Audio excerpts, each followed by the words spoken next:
ये जो अगल बगल से सब विधायक जो बैटिंग कर रहे हैं, जो रोज एक एक ढेला फेंकते हैं, जब नीतीश कुमार खिड़की से मूड़ी निकालते हैं एक ढेला मारता है एक विधायक। तो वो मारने का मकसद क्या है कि जल्दी से छोड़ के भागिए, उद्वस मचा देना। आप न्यूज फाउंडेशन देख रहे हैं, मैं हूं आपके साथ वंदना।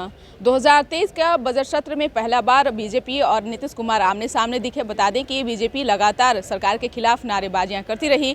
वहीं मीडियाकर्मी से बातचीत के दौरान बीजेपी के वरिष्ठ नेता सह बिहार विधान परिषद के सदस्य नवल किशोर यादव ने नीतीश सरकार पर जमकर तंज कसा है। उन्होंने कहा है कि साफ तौर से अब नीतीश कुमार का उम्र हो चुका है, अब ऐसे में तेजस्वी यादव को सत्ता सौंप देनी चाहिए। अगर सत्ता नहीं सौंपते हैं नीतीश कुमार तो कहीं ना कहीं अब उनके लिए जो है जान पर जो है बनने वाली विषय होगी, क्योंकि लगातार सुधाकर सिंह को अगर देख लिया जाए तो नीतीश कुमार के खिलाफ मोर्चा खोल रखे हैं। यही नहीं, कई मंत्री भी लगातार नीतीश कुमार के खिलाफ बोलते रहे हैं। अब ऐसे में नहीं लग रहा है कि बिहार में महागठबंधन की सरकार का नेतृत्व जो है मुख्यमंत्री कर पाएंगे। हम आपको तमाम वीडियो के साथ छोड़े जाते हैं कि आगे और क्या कुछ कहना है बिहार विधान परिषद के सदस्य नवल किशोर यादव का। नहीं, सत्र को चलना है, सत्र को चलने से कोई इनकार नहीं है। जो जनता के सवाल हैं उन सवालों को निश्चित रूप से रखा जाएगा और सरकार चाहती है कि उलूल जुलूल कुछ भाषण प्रिंट करा के महामहिम से पढ़वा के और अपनी बातों को रख दें और कोई प्रतिवाद नहीं करे। लोकतंत्र की खूबसूरती ही है प्रतिवाद।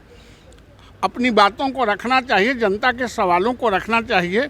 सत्र बहुत कम चलते हैं, यह सत्र 22 सीटिंग का सत्र है, तो इसमें तो रखना ही पड़ेगा अपनी बातों को। एक सवाल है कि सुधाकर सिंह ही अब सरकार पर भारी पड़ रहे हों। उन्होंने कहा कि मुख्यमंत्री को पद से भी इस्तीफा तो दे देना ही चाहिए और पीएम का जो सपना देख रहे हैं इनके बस की बात नहीं है। तो नहीं हो इस्तीफा देंगे तो इस्तीफा हो ही जाएगा ना। सुधाकर सिंह के बोलने का मतलब आप लोग नहीं समझते हैं।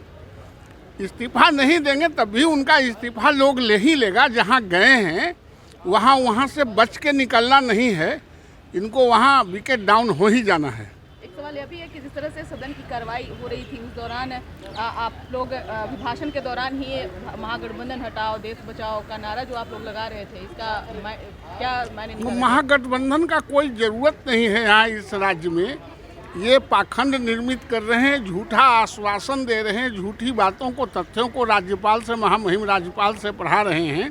तो उसका प्रतिवाद करेगा ना प्रतिपक्ष, अपनी बातों को प्रतिपक्ष रखेगा ना। इससे बढ़िया प्लेटफॉर्म प्रतिपक्ष को बात रखने का कहाँ मिलेगा। मतलब महामहिम को गुमराह कर दिया गया एकदम। अच्छा, शिक्षा के मामले में जो पढ़ रहे थे वो गुमराह था। नौजवानों को नौकरी देने के मामले में जो कह रहे थे वो गुमराह था। शिक्षा के कोई सवाल आए नहीं हैं। लड़कियों का जो फीस माफ किए उसका जो रीइंबर्समेंट है वो किसी कॉलेजों को स्कूलों को मिलता नहीं है।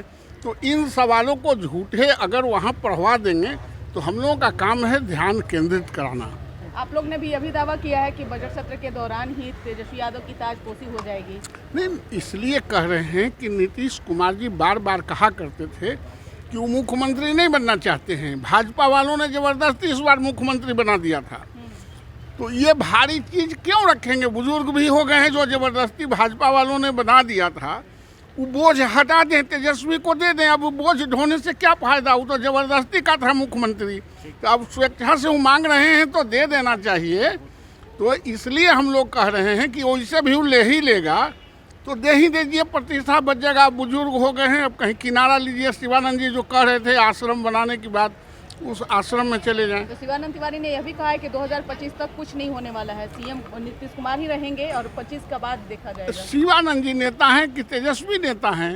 ये जो अगल बगल से सब विधायक जो बैटिंग कर रहे हैं, जो रोज एक एक ढेला फेंकते हैं, जब नीतीश कुमार खिड़की से मूड़ी निकालते हैं एक ढेला मारता है एक विधायक। तो वो मारने का मकसद क्या है कि जल्दी से छोड़ के भागिए, उद्वस मचा देना।